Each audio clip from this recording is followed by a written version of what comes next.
go to a concert, that if I'm, you're sitting there and people start to talk to me, and I'll very quietly say, "I'm sorry, but I really want to hear the orchestra tune," and you listen to that. But every time I, s- I that moment when the orchestra tunes, they finish, and then the lights dim, and the conductor walks out, and there's the applause, and then everything quiets and the music starts. Every time, to me, that is a miracle, because you have basically 100 people who are on that stage. They have different backgrounds. They have different interests. They are from different cultures. It's just phenomenal. But for 2 hours, they agree that they're going to come together for the mutual benefit of that art form. And that to me is a miracle. Everybody ends up on stage at the same time. They've got the same music on their stands. The conductor comes out. He or she knows what is going to be done, but you never completely know the outcome because it's spontaneous, it's live. Hmm. And some recordings, of course, also give that feeling. But you're absolutely right. I try not to take anything for granted. Music, certainly not. But it is about also paying attention, just just not letting your mind wander, or you hope the music is great enough that you have no choice. Your mind isn't going to wander while that music is on. Hmm. So speaking of the leader of the group, so much of your book focuses on Leopold Stokowski and your relationship with him and his life. What led you to write a memoir of yourself as opposed to a biography of him? Well, there are other people in the book. Mstislav Rostropovich, the great Russian cellist and conductor, and Eugene Ormandy, who, as the readers will know, he was not my favorite musician, and we did not get along. But he still was a very important figure in 20th century music and in Philadelphia. Um, and it's interesting when you see the name written out. It's a Stokowski, but uh, years ago when he was still alive, the pronunciation is Stokowski Thank because you. it is Polish name, and but it's not incorrect because today he's not spoken about as much as we used to.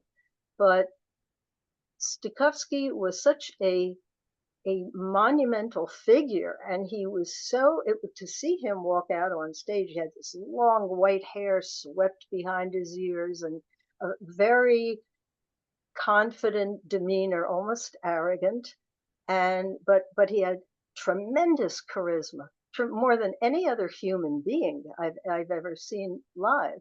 And Mhm. I've seen a lot of people, but that charisma, he could just walk out on stage and everybody was almost breathless. That's a really wonderful question. Um, I didn't want to just write a biography because in a biography, you would have to leave out the observations. Um, and I wanted this to be from the perspective of a young person growing up, from the perspective of somebody who was just obsessed with him, and I was, and I just wanted to shake his hand. And of course, the fairy tale come true was that he didn't have many people close to him at all. But I got to be one of very few people who were really close to him. And I'd go to his home in England and France and New York. And in England, when he moved there, I would be able to go there and stay at his place. I remember once it was 10 days. That was France. And talk to him and get to know him. And it really was a phenomenal experience. So that you can't put that so much into a biography, but you can into a memoir.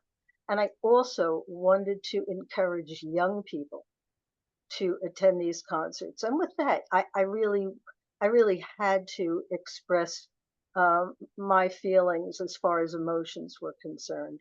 And I think that would have been out of place in a biography.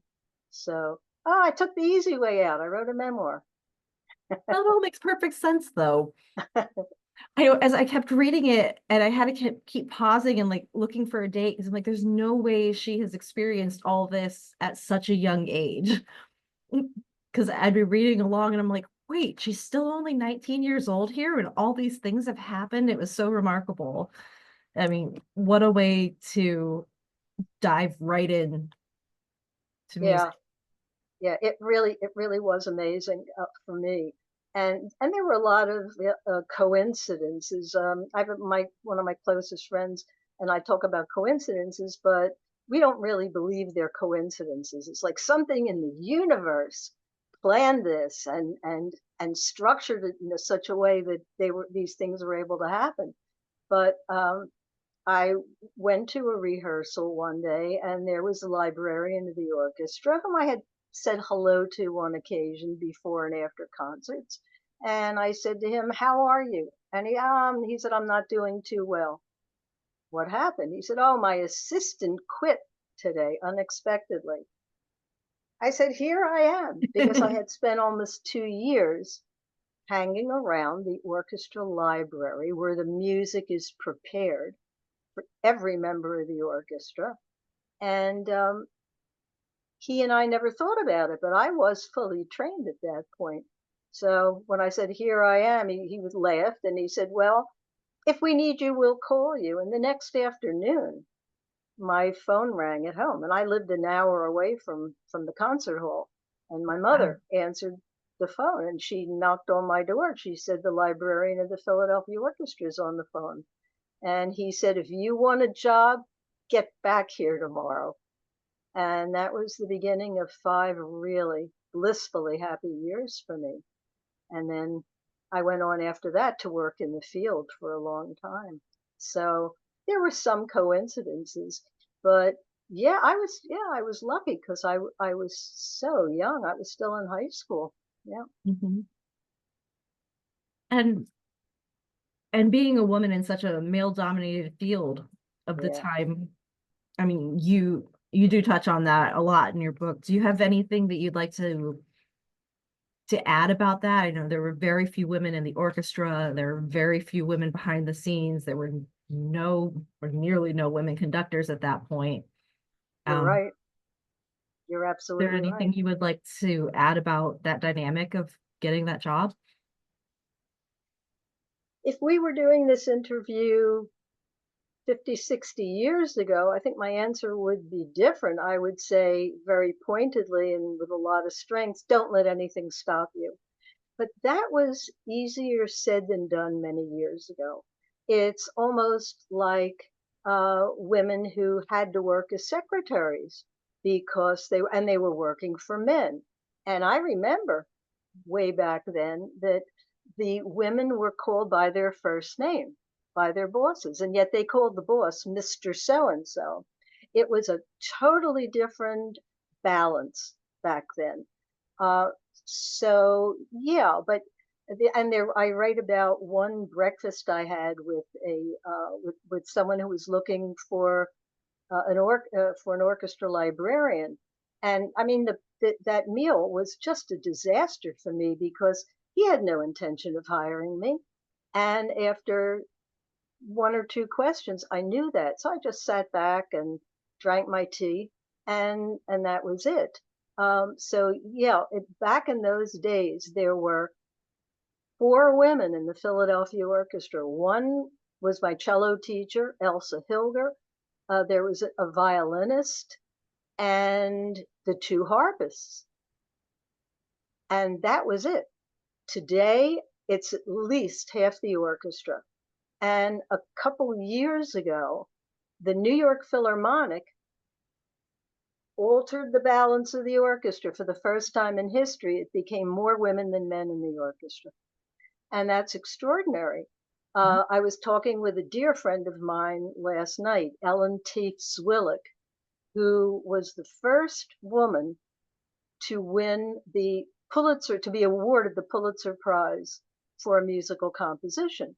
And she went through a lot because first woman. But I remember when I was very young asking, I forget, I think it was one of my teachers, why aren't there more women composers? I realized that when I was very young. Why not? We see all these men who are composers. And the answer I was given, believe it or not, was, well, women use their creativity to have children. Mhm. You don't have to make a choice. You can be creative in many areas at once. You can have kids and you can still write beautiful music, or Absolutely. not have children and still write music. So thank goodness times have evolved, but it was very difficult years ago. And of course, I started as the not assistant librarian, but as assistant to the librarian, which is a lower position. Mhm. But could a woman in those days have started as an orchestra librarian or an assistant orchestra librarian? It No, would have been it had to shocking. evolve. Yeah, had Yeah. to evolve. Yeah. Well, I do have a few comments and questions in the Q&A that I'm going to jump over to for a minute. One of them is more of a comment. It says that there's a, and I'm terrible with names. I apologize. There's a great piece by Susan Cheever. Cheever, Cheever. Cheever. Yes, thank you very much. One of Sure. these days. So anyway, there's a great piece by her in the September Vogue, with an excerpt from a book that's coming out called When All Men Wore Hats. Right. That and I think what they're getting at with that is it's kind of a similar era of some of the goings on in the book. And I think maybe that there might be some shared experiences, but I think they're recommending that for you, for everyone. So there's that. And then somebody else comments that they love Bernstein's music and enjoyed watching his children's TV concerts when they were young. And we're wondering if you had any contact with him that you can share about. For some reason, I'm not sure quite why, I was never a huge Bernstein fan. I'm not sure why. And I think his children's, the young people's concerts were fabulous and exposed a lot of people to classical music because it was coming through the TV, and they got it, and they were sort of, the door was open where they could come in to that art.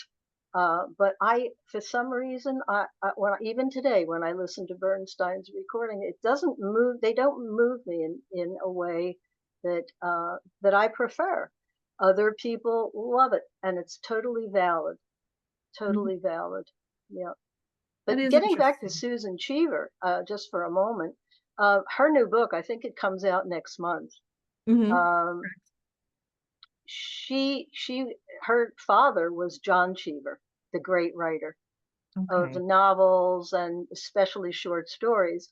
And her new book is about really the background about personal and writing, about how her father wrote these short stories.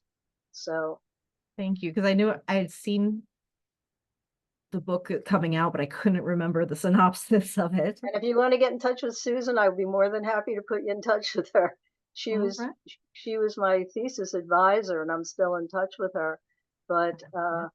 yeah, but his short stories are just phenomenal. It's like chamber music, and she explains a lot about that in the new book, which I haven't read yet because it's not out. It's not out until next month. Yep. And so that'll be interesting to see. Yeah, she's a wonderful writer.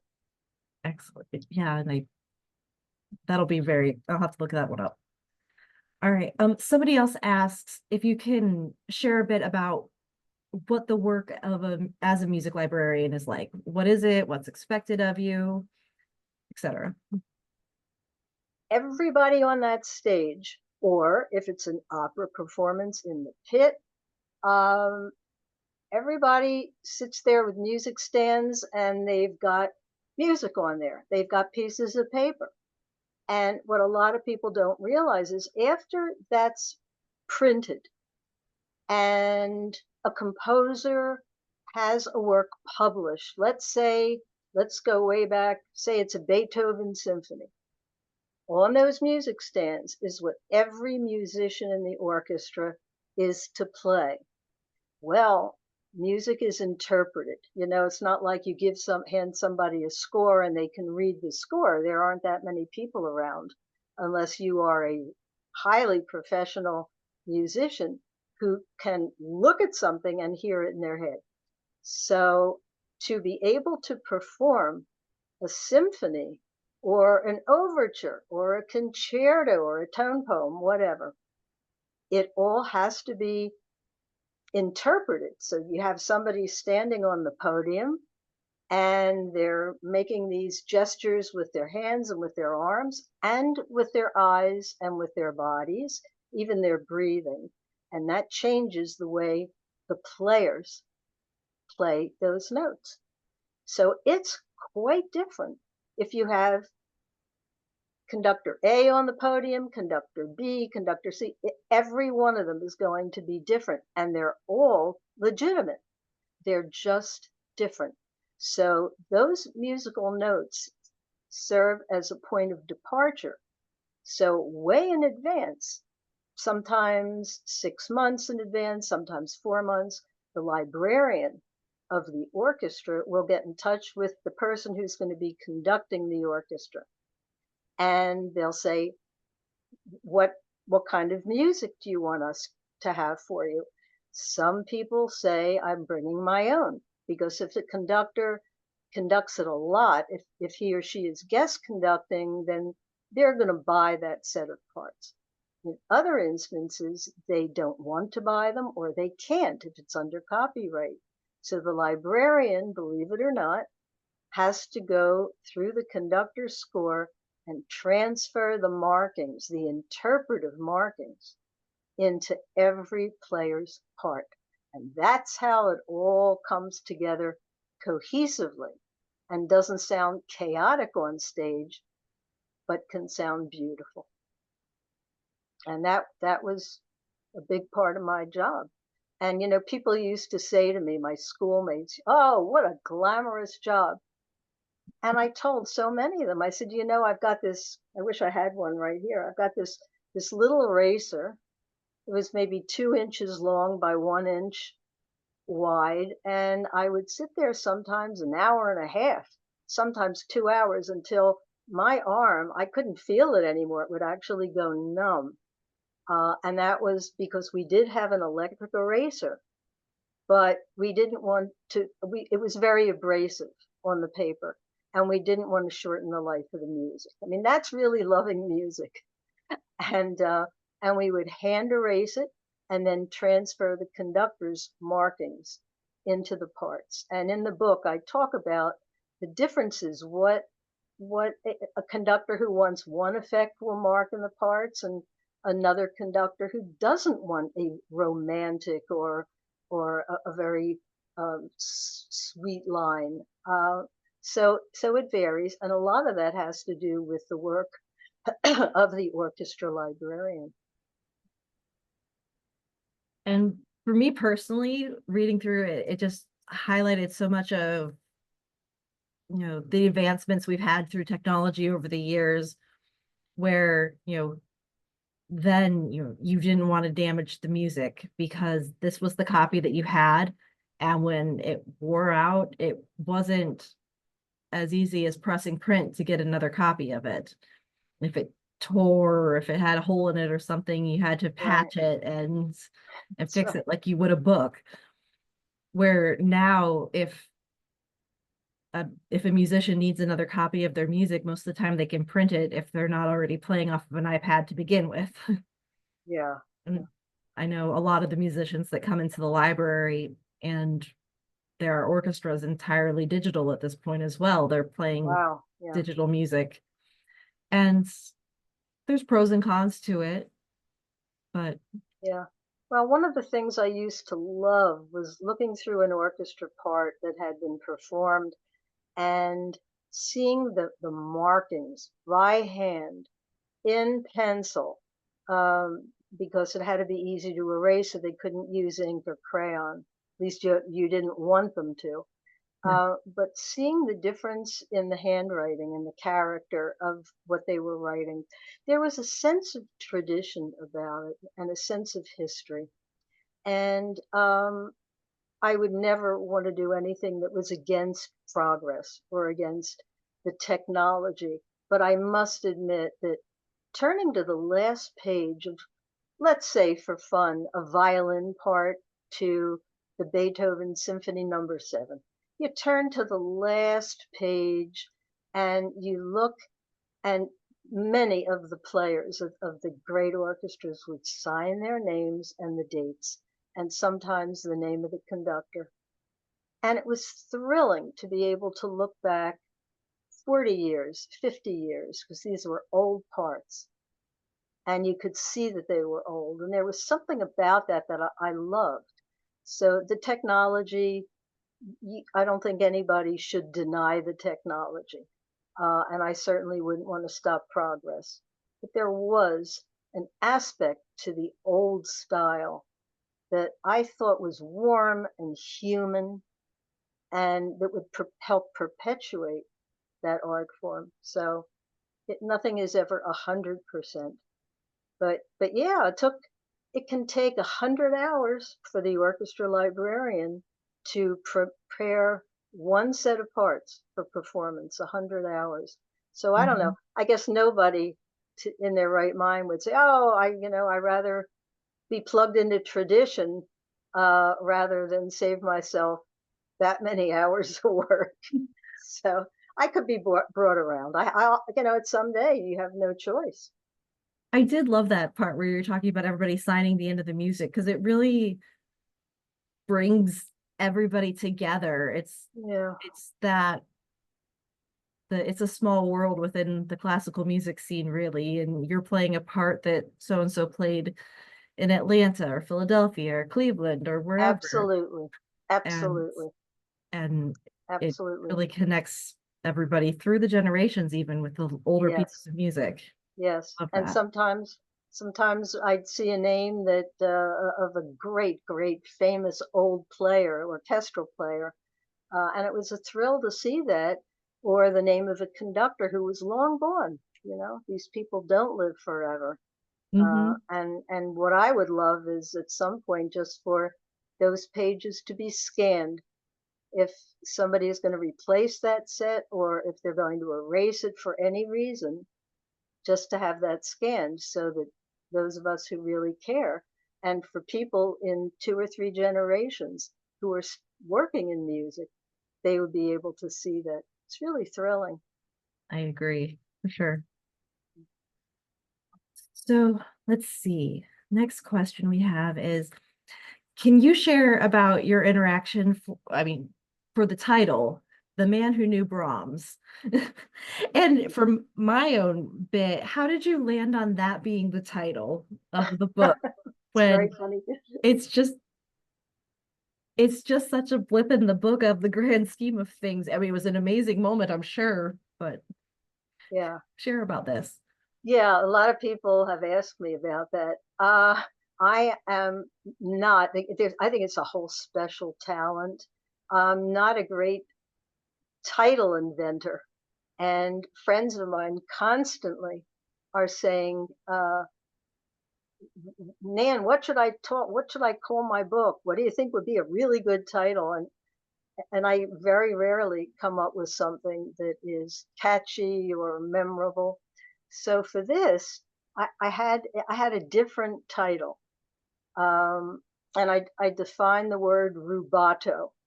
And by the way, please, I don't want to scare anybody away. I don't think there was anything technical in the book that I didn't define as we were going. But rubato it's a wonderful word in music. where it's you're giving a certain tempo, and it's very steady, and then suddenly it speeds up a little bit and then pulls back, and that's rubato. You kind of play with the tempo. And but what the Italian term means in English, it's stolen time. It's time you steal from one moment, and then you speed up the music a little bit and you give it back. And I just thought that was a lovely term, and I thought that's what I'll call my book, Stolen Time, and it could mean other things. And then a lot of people didn't like it. So one day I was working, writing this book, any cafe I could find. Most of the time I did my writing at my beloved library, the Library for the Performing Arts at Lincoln Center, which is just around the corner from where I am. I don't know what I would have done without that library. And I'm working on the book, and I wrote this section about meeting a man who had known Brahms. And that, to me, was just huge, to meet somebody from that long ago. And there was a certain rhythm to that. I knew a man who knew Brahms. It was rhythmic, it was short. I thought it was interesting. I thought it would sort of entice people who would become curious about that. But also, somebody said that there was a reviewer, and the reviews are really, I've been very fortunate, wonderful reviews. One person said, well, it was an inconsequential moment. But they have to understand that when you're 18 years old, I think he was 92 at that time. I was 18. It's not an inconsequential moment. It's huge. And the way it happened, I was working in the library, and my boss was William Smith, was the assistant conductor, and very dramatic. And this very short old man walked in, and my boss said, shake that man's hand. So he walked over, and I half stood up and I put my hand up, and he clasped my hand. And my boss said, you are now shaking the hand that shook the hand of Brahms. When you're 18 years old, it really changes who you are. So I put that as my working title. And then when I got the book contract, my publisher sent me the contract and said, title of book, I knew a man who knew Brahms. I said, okay, if they like it, I like it. And that's really the story. But I hope that people will realize that whatever field you're in, when you're 18, I mean, I could imagine some very young kid who's working as a bat boy, and somebody walks in and they were really good friends with Babe Ruth, or they knew who it means something. It's a continuation. It's a bit of history that becomes your own history. So, and that was Raoul Helmer, is that correct? That was, boy, what a memory. Yeah, Raoul Helmer, exactly. I have notes. But yes, so that, I can appreciate that. I will say my only thought when I wrote that, I'm like, but he also knew Mahler, and you knew Stravinsky, and there are so many other names, but you're right, it does have the rhythm and it does flow. I knew a man who knew Mahler, just doesn't quite sound the same. Well, I didn't know Mahler. I wish I had. I wish I could have, but he was way before my time. But Raoul Helmer had known Mahler. Yes, Yeah, shook a hand. Yeah, but you know, I didn't. If my publisher liked the title, I thought, fine, fine, yeah. And it definitely rolls off the tongue more than Stravinsky. But these people who are in history, and we get to touch history through them, it's really amazing. It truly is. Yeah. And let's see, more questions. See, somebody's asking, what instrument did you play? 'Cause a lot of our audience hasn't had a chance to read the book yet. So what did you play, and when did you begin to study? What's the beginning part of that? I loved the flute. I wanted to play the flute so badly. Before I could even pronounce it, I'd say to my mother, "I want to play a flute with a P." And by the time I got to school, luckily in the Philadelphia public school system, they had instruments and kids could borrow them and get free lessons because my parents didn't have a lot of money. So I forget what age, I think I was 12 when I started to play, but I went to school. I said, I want to play a flute. And they said, we don't have any more flutes. How would you like to play a cello? Well, I knew what it was, but I didn't know a lot about it. And the cello was almost bigger than I was. Uh, but it really fit, and I love being able to draw the tones of the cello from the instrument because it is very close to the human voice. It's probably the instrument that's closest to being able to vocalize or sing. And The library will be closing in I 15 minutes. studied with this fabulous Your final woman selection, cellist. then come to the checkout area. Sorry. Oh, I'm hearing an announcement. Okay. That's okay. It's over now. So I studied with this great woman cellist, and I love the instrument, but I wasn't made for performing. I could not sit alone for 4, 5, 6, 7, 8 hours a day and practice. It just wasn't who I was. Um, I was a better listener than I was a performer. So I didn't stay with it. And then when I got the job with the Philadelphia Orchestra, I thought behind the scenes, I just love the idea of working with all these great musicians behind the scenes and enabling their genius. I didn't have genius at performing, but enabling them more, helping them, serving music through them, and that turned out for almost 20 years. That's what I did. So I started studying cello when I was around 12, and I don't really I still have it. It's over here. I wish I could turn my screen around, you'd see my cello in its case. But I don't play anymore, and at some point I'm going to have the instrument cleaned, and it'd be difficult, but I might consider giving it up and letting a young person play it. Hard parting with, Can't imagine doing it, but yeah. it'd be a nice thing to do, I think. Yeah, I'm not ready to Sorry. do it tomorrow. Thinking of my instruments, I'm like, nope, nope, I can't do it. What do you play?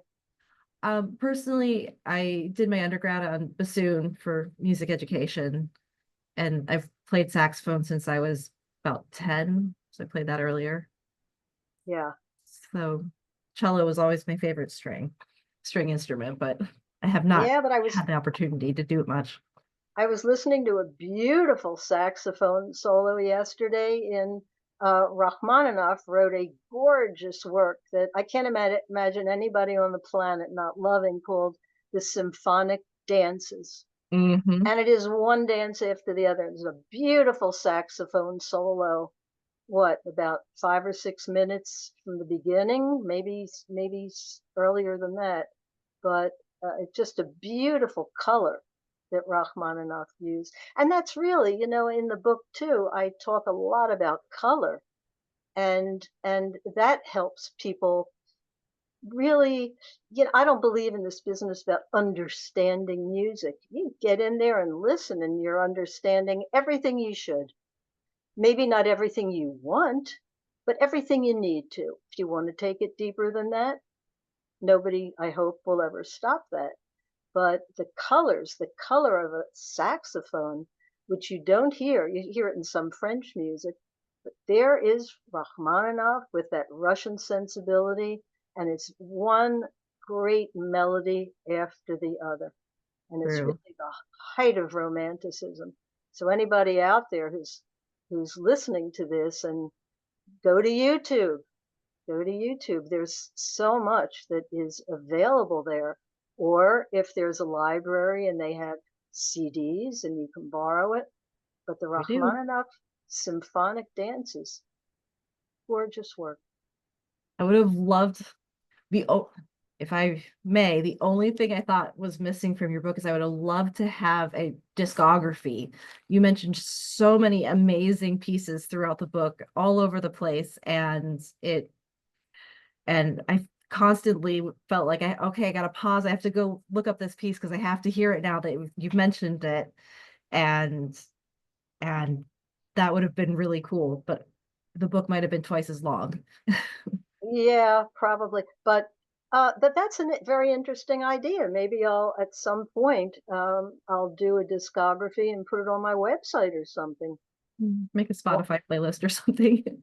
yeah, yeah. I mean, why not? Uh, but I was at that point I was sort of eager to finish the book. You And know, graduate. well, it took me beginning to end about 10 years because I take Sundays without any technology. I do not use my telephone except as a camera because in New York there's always something crazy to take a picture of. But I don't speak on the phone at all. Most of the time, I do not go on emails. I'm not online. If I need to do a little bit of research, then I Google something. Um, but I was in what I called my rabbit hole. And it took, I say 10 years of Sundays because I'm working and I couldn't take the time during the week. Mhm. So at that time, when I finished put the last period at the end of the last paragraph, I went out and there was a park across the street and I took this mad walk around the park just saying, I finished the book, I finished the book, I finished the book. Um, but Great but feeling. I was happy at that point. But that's an interesting thought about a discography.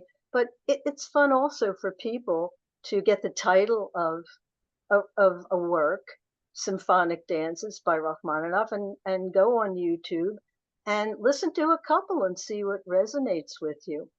Absolutely. Yeah, no right or wrong. All right. Well, as my announcements in the background have told us, we're starting to run out of time.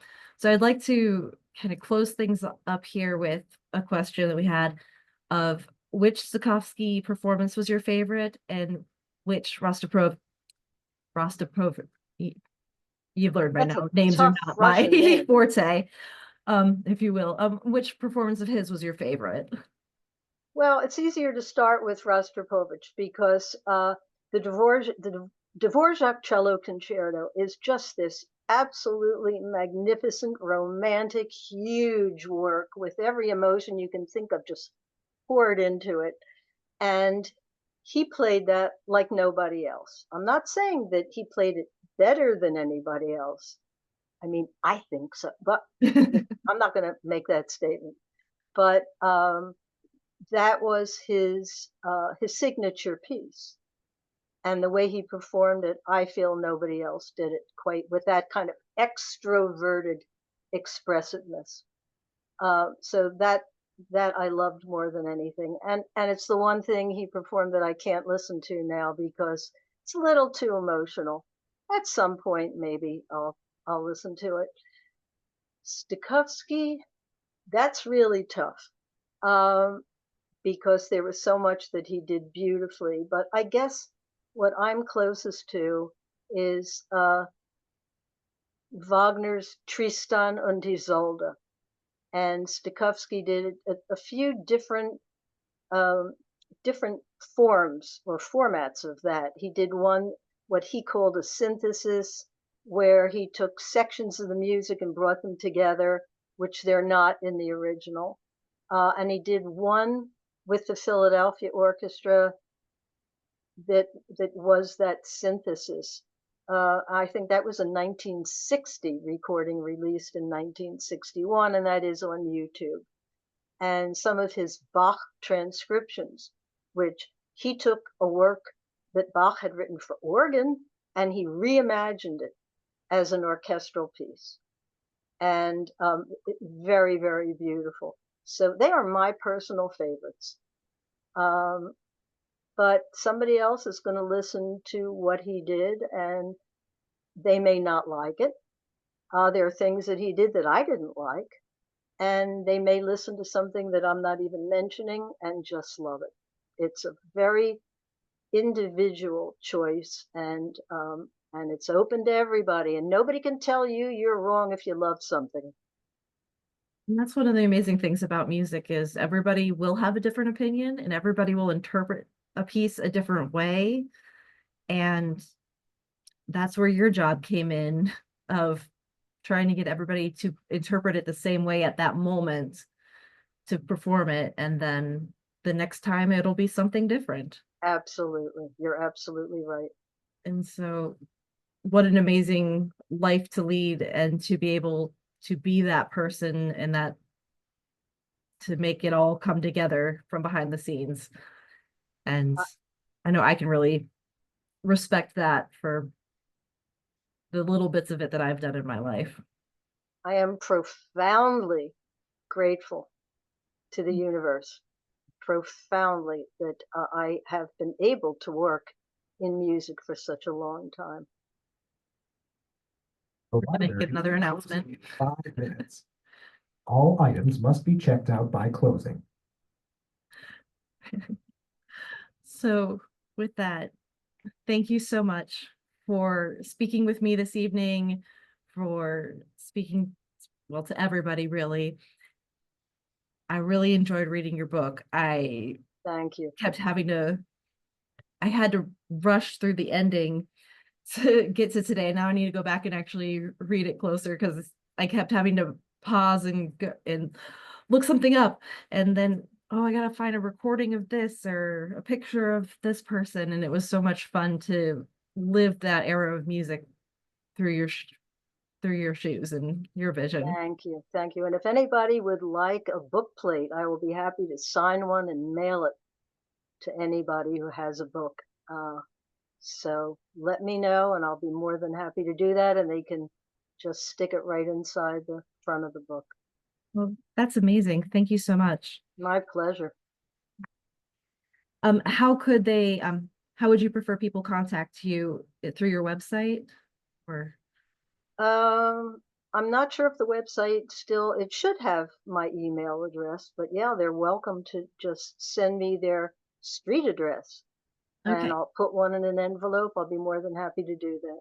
but to your email, I mean,